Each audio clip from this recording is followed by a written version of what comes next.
प्रकृति ही पंचभूतानि ग्रहालोकाः सुरस्तथा दिशः कालश्च सर्वेषां सदा कुर्वन्तु मंगलम। आज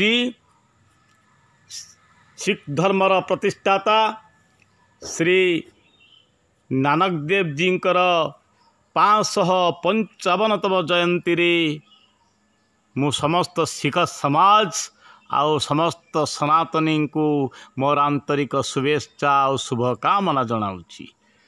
आज दिन में पवित्र कार्तिक पूर्णिमा 1469 ख्रीष्टाब्द गुरु नानक जी जन्म ग्रहण करथिले। गुरु नानक देव निजे मध्य प्रभु श्री राम को बहुत विश्वास करुथिले।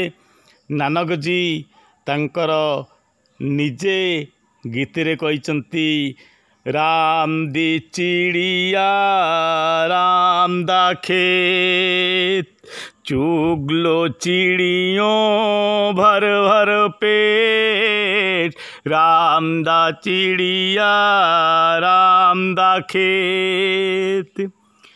तो सेमाने सिख माने जो माने कहउछंती हिंदू नुहंती जो माने पैसा देई किछि बदमाश सिख संप्रदायर लोकों को सिखों को हिंदू को अलगा करने को षड्यंत्र करिसंती।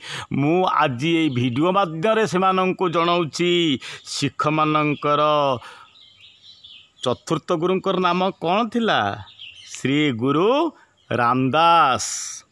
सिख मानकर अष्टम गुरुंकर नाम कौन थिला? श्री गुरु हरिकृष्ण।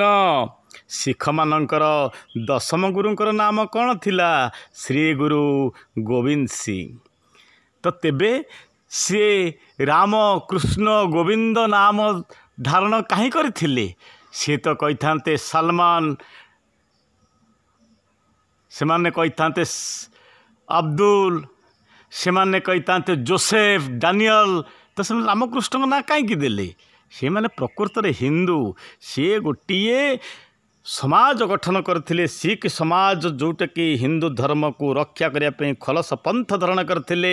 से जो पांच प्यारा तांकर ये जहाँ को गुरु आगर मध्य सम्मान दिया होची ता भितर जड़े थिले आम ओडिया लोक पुरी लोक तांकर गुरु श्री हिम्मत सिंह ओडिया लोक आमर।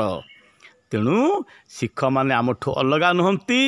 आज समस्ते सिख धर्म को मध्य सम्मान जनइबा जो बदमाश मैंने आमको अलग करने चेष्टा करुँच आमको आदिवासी द्राविड़ आर्य ओडिया बंगाली पंजाबी कहीकि भाग भाग करुँच आम धर्म को नष्ट करने को आम से सुजोग से दवा नहीं जी आमको जाति भितर भाग भाग करुँच बांटिया चेष्टा करुँच से विधर्मी मान प्रति सतर्क रुहतु। आज गोटे पवित्र दिन आज दिन में आज कार्तिक पूर्णिमा आज दिन में ओडिया माने तांकर नौ वाणिज्य सामुद्रिक वाणिज्य सामुद्रिक से माने सैन्य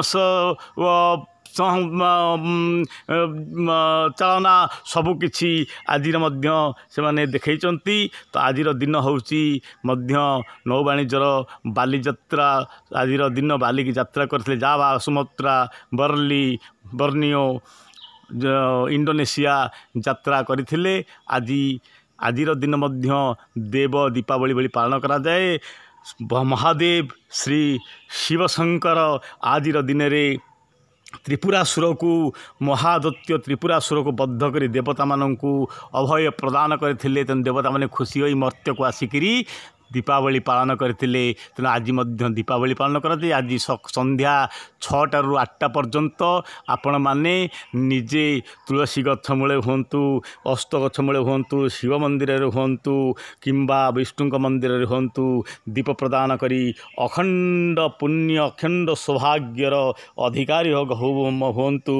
आउ आज दिन में आपण माने यही प्रकृति की भूलिबे नहीं। मंदिर तो ईश्वर को पूजा करुचंती। यही मध्य ईश्वर कहितिले अत्र सतत्र सर्वत्र विद्यमान। से गीतारे कहिचंती दामी बहु पुरुषौ लोके क्षरश्च क्षर एव च क्षरः सर्वाणि भूतानि कुटस्थक्षर उच्यते। मु अत्र तत्र सर्वत्र विद्यमान जोठी देखुच तुम आखि पाउची ता मध्य मु जा तुम न देखि पारुच ता मध्य मु ये जीवलोकरे मु जीवलोक बाहरे मृत्युलोकरे मध्य मु सर्वत्र मु सर्वस्व चां हृदि सन्निविष्ट मतः बुद्धिज्ञानं पहनं च वेदैश्च सर्वैरहम वेद्य वेदांत कुर्वेद वेदेव चाहम। तेणु आपण माने ये प्रकृति की भूलिबे नहीं, ये प्रकृति की करिवे। ये ही प्रकृत रे ईश्वर रूप रे आमको से खाद्य शस्य बासगृहर समस्त उपकरण जोगाउचंती। औषध मध्य एई गछर चेर मूल डाल पत्र छेलुरु निर्माण होउची। तेणु आमे माने समस्ते ये वृक्ष को पूजा करिबा। सनातन धर्म रे वृक्ष पूजार प्रकृतिर को सम्मान देवार प्रकृति की पूजा करिवार व्यवस्था रही। यही व्यवस्था को आम माने समस्ते ग्रहण करिबा।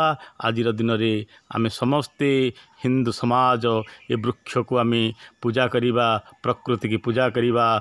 जय जगन्नाथ, भारत माता की जय, वंदे मातरम।